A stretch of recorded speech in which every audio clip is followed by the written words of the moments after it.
बर्बाद हुई थी, उन फसलों का अभी तक मुआवजा नहीं मिला था। और सरकार बनते ही 1-2 दिन के अंदर सारे किसानों का मुआवजा उनके जिलों में पहुंच गया। और अब मुझे बताया गया कि अगले 3-4 दिन के अंदर वो सब मुआवजा उनके चेक मिलने चालू हो जाएंगे। बहुत खुशी होती है ये सुन के। परसों आपने जिस तरह से एंटी करप्शन हेल्पलाइन नहीं कहूंगा मैं, वो एक्शन लाइन है, हेल्पलाइन नहीं है वो, एंटी करप्शन एक्शन लाइन का जिस तरह से आपने ऐलान किया, दिल्ली के अंदर भी उसकी वजह से भ्रष्टाचार खत्म हो गया।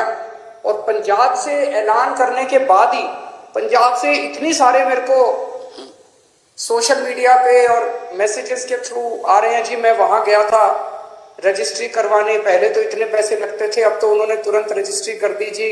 किसी का आया जी मेरा ढाबा चलता है और पहले यहाँ पे हमारा लोकल कोई वो आया करता था पुलिस वाला, खाना खाता था, पैसे नहीं देता था, अब तो वो पैसे देने लग गया। अपने आप से कितना सुधार होने लग गया है केवल ये 1-2 दिन के ऐलान से। और कल जो आपने 25,000 सरकारी नौकरियों का ऐलान किया, बहुत शानदार ऐलान है। आज सबसे बड़ी समस्या पंजाब के अंदर रोजगार की है। इससे लोगों के अंदर एक विश्वास पैदा हुआ है, लोगों को हमसे उम्मीद थी, लोगों को यह लगता था इन लोगों ने दिल्ली में अच्छा काम किया, चलो इनको वोट दो, वोट देंगे तो दिल्ली पंजाब में भी शायद अच्छा काम कर दें। लेकिन पिछले 3 दिनों के अंदर मान साहब आपने जो ऐलान किए और जो काम करके दिखाया है, वो उम्मीद अब धीरे धीरे लोगों के विश्वास में बदलती जा रही है। ये बहुत बड़ा काम है, आपको बहुत बहुत बधाई देता हूँ। बहुत शानदार चीज, बहुत शानदार शुरुआत है आपकी। भगवान से प्रार्थना है, वाहिगुरु जी से प्रार्थना है कि आपको इसी तरह से शक्ति दे, ताकत दे और आप इसी लगन के साथ पंजाब की सेवा करते रहें। एक तरफ आप इतना शानदार काम कर रहे हैं, आपने ओथ भी ले ली, हमारी सरकार भी बन गई, हमारे मंत्री भी बन गए, इतने सारे काम भी कर दिए। और दूसरी तरफ भारतीय जनता पार्टी है जो 4 राज्यों में जीती थी, अभी तक उनसे सरकार नहीं बन पा रही। अभी उनके लड़ाई झगड़े चल रहे हैं, किसको मंत्री बनाएं, किसको ये बनाएं, किसको वो बनाएं। काम तो वो क्या करेंगे, उनसे उनकी सरकारें नहीं बन पा रही। कैबिनेट में जो मंत्रियों को कल शपथ दिलाई गई थी, मैं उनको बधाई नहीं दूंगा, मैं उनको शुभकामनाएं दूंगा।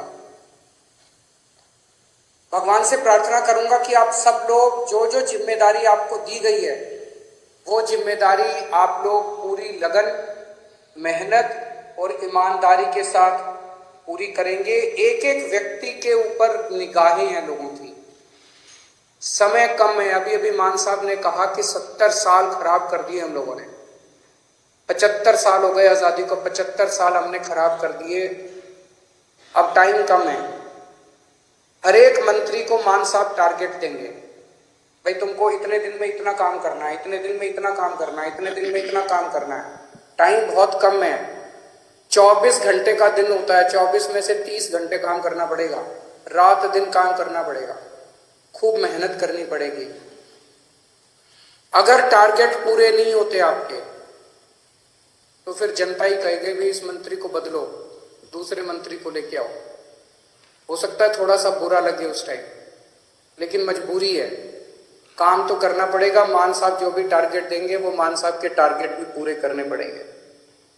मैं पहले दिन का मान साहब का भाषण सुन रहा था जब उन्होंने सारे एमएलए को कहा था कि चंडीगढ़ में मत बैठना, बहुत सही कहा था। होता क्या है कि जब हम जब बन जाते हैं तो फिर ये घोड़ा गाड़ी बंगला इसकी आदत पड़ जाती है, ये बहुत बुरी आदत है। चंडीगढ़ में बिल्कुल नहीं बैठना। हमारी पार्टी का एक एक कार्यकर्ता, हमारी पार्टी का एक एक एमएलए, हमारी पार्टी का एक एक मंत्री लगातार 24 घंटे जनता के बीच में घूमेगा, गलियों में जाएगा, मोहल्ले में जाएगा, पिंड में जाएगा, लोगों की बातें सुनेगा। मैंने सुना है कि कुछ विधायक अपने जो मंत्री नहीं बन पाए वो दुखी हैं। हमारी 92 सीटें आई हैं, मंत्री 17 ही बनेंगे। ऐसा नहीं है कि जो विधायक मंत्री नहीं बने वो किसी से कम है। पंजाब के लोगों ने एक एक हीरा चुन के भेजा है इस बार। एक एक हीरा है। आप लोग एक एक हीरा हो, हर एक में बड़ी अच्छी अच्छी लियाकत है। लेकिन हमें ये 92 लोगों की, 92 लोगों की एक टीम की तरह काम करना है। अगर हम टीम बन के काम करेंगे, अपना स्वार्थ छोड़ देंगे, अपनी इच्छाएं छोड़ देंगे, अपनी एम्बिशंस छोड़ देंगे, पंजाब की तरक्की होगी, पंजाब खूब आगे बढ़ेगा। और अगर हमारी एक एक आदमी की इच्छाएं आगे आ गई, मोह आगे आ गया, लालच आगे आ गया, मेरे को ये क्यों नहीं मिला जी, मेरे को वो चेयरमैन क्यों नहीं मिली जी, मेरे को ये विभाग क्यों नहीं मिला जी, मेरे को मंत्री क्यों नहीं मिला जी, अगर हम सारे अलग अलग अपने हिसाब से काम करेंगे, पंजाब हार जाएगा। पंजाब की तरक्की के लिए जरूरी है ये 92 लोगों की एक टीम की तरह काम करना, अपने को मजबूत टीम की तरह। उस टीम का लीडर है भगवंत मान। आप सबके लिए मैं बड़े भाई की तरह हूं, आपको गाइड करने के लिए। लेकिन भगवंत मान की लीडरशिप के अंदर आप सब लोगों को मिलके एक टीम की तरह काम करना है। सबको जिम्मेदारियां मिलेगी। अगर कोई मंत्री बना तो वो मंत्री की जिम्मेदारी है, वो कोई बड़ा वो नहीं है, पद नहीं है। किसी को कोई जिम्मेदारी मिलेगी, किसी को कोई जिम्मेदारी मिलेगी, किसी को छोटी, किसी को बड़ी, सबको जिम्मेदारी मिलेगी। जो जिम्मेदारी मिले, जो भगवंत मान आपको जिम्मेदारी दे, वो जिम्मेदारी पूरी करनी है, तभी पंजाब की आगे तरक्की होगी। आपसे पूछना चाहता हूं, आप में से, मैं तो इस बार चुनाव में बहुत ज्यादा डीप में गया था, एक एक कैंडिडेट को मैं जानता हूं, आप में से सब लोगों को मैं जानता हूं। 95% आप में से लोग हैं जो पहली बार चुनाव लड़ रहे। कभी जिंदगी में सोचा था एमएलए बनोगे? नहीं सोचा था। ऊपर वाले का कुछ करिश्मा था कि आपको टिकट मिल गई, आप एमएलए बन गए, लोगों का इतना प्यार मिल गया। आप में से कुछ लोग हैं जो बहुत साधारण बैकग्राउंड से आते हैं और इतनी बड़ी बड़ी हस्तियां हार गई आपके सामने। घमंड मत करना, आपने नहीं हराया, जनता ने हराया है। कल आप उनकी तरह काम करोगे, जनता आपको भी हरा देगी। कभी घमंड मत करना। तो ये मत सोचो कि अब मैं एमएलए बन गया, अब मैं मंत्री बनूंगा, अब मैं मुख्यमंत्री बनूंगा। ये सब चीजें दिमाग में नहीं आनी चाहिए, ये अच्छी चीजें नहीं है। आप एमएलए रहते अपना ऐसा काम करो कि आप ही की ख्याति चारों तरफ फैल जाए। आप एमएलए रहते हुए अपने हल्के में इतना अच्छा काम करो कि आपकी ख्याति चारों तरफ फैल जाए, लोग आपको इतना प्यार करने लगे। किसी भी पद के ऊपर कुछ लोग आते हैं, कहते हैं जी मेरा हक था, मेरा हक था ये बनने का।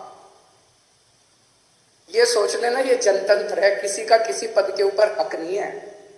जिस दिन जनता नाराज हो गई, 2 मिनट में मुख्यमंत्री को भी हटा देती है और 2 मिनट में एमएलए को भी हटा देती है। ये हमारे से पहले वाले जो थे उनको भी ऐसे लगता था कि वो तो पैदाइशी मुख्यमंत्री बनने के लिए आए हैं, वो तो पैदाइशी मंत्री बनने के लिए आए हैं। 2 मिनट लगे, जनता ने सारों को साफ कर दिया। ऐसा ना कर देना कि अगली बार जनता हमें साफ करने के लिए तत्पर रहे। हमें ऐसा करना है कि जनता जिंदगी भर हमारे को प्यार करे, हमें जनता का दिल जीतना है। लोगों के अगर काम कराने हो तो आप जरूर अपने मुख्यमंत्री से मिलने के लिए जाना। लोगों के लिए काम कराने हो लोगों के, तो आप जरूर अपने मंत्रियों से मिलने जाना। लेकिन किसी अपने हल्के के डीसी और एसपी और थानेदार की पोस्टिंग कराने मत जाना। मैंने सुना है पहले पंजाब में अभी तक ये सिस्टम चलता था कि अपने इलाके की अपने हिसाब से थानेदार की पोस्टिंग कराई, अपने हिसाब से एसपी की पोस्टिंग कराई और फिर मिलके बांट के सारा सिस्टम चलता था। मान साहब, उनका मंत्रिमंडल, सब लोग मिलके अपने हिसाब से अच्छे अच्छे लोगों की, ईमानदार अफसरों की पोस्टिंग करेंगे। वो पोस्टिंग करें। अगर कोई अफसर आपका काम ना, जनता का काम ना करे, आप ये शिकायत लेके जाओ। लेकिन किसी की अपने हल्के के पोस्ट, एसपी की और थानेदार की और डीसी की पोस्टिंग कराना वो मान साहब के ऊपर छोड़ दो, वो करेंगे, मंत्रियों के ऊपर छोड़ दो, वो करेंगे, और अगर कोई करप्शन करे तो वो बताओ। सबसे जरूरी चीज हमारे लिए ईमानदारी से काम करना है। हमने बार बार अपने चुनाव प्रचार में कहा कि हमारी कट्टर ईमानदार पार्टी है, हम एक कट्टर ईमानदार सरकार बनाएंगे, भगवंत मान एक कट्टर ईमानदार आदमी है, लोग हमसे उम्मीद करते हैं। मैं कुछ भी बर्दाश्त कर सकता हूं, बेईमानी बर्दाश्त नहीं कर सकता, पैसे की चोरी बर्दाश्त नहीं कर सकता, जनता के पैसे की चोरी बर्दाश्त नहीं कर सकता। तो अगर मेरे को पता चला, मान साहब को पता चला कि कहीं किसी ने कुछ गड़बड़ की, तो फिर एक भी मौका नहीं देंगे, वहां मौके की कोई गुंजाइश नहीं है।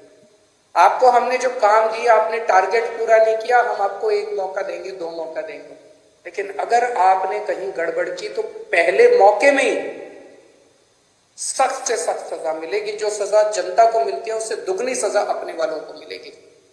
जनता ने बहुत भरोसा किया है, जनता के भरोसे को तोड़ नहीं सकते। बेईमानी मत करना और कुछ भी कर लेना, बेईमानी मत करना और जनता के साथ बदतमीजी मत करना। अभी मान साहब ने भी इसका जिक्र किया।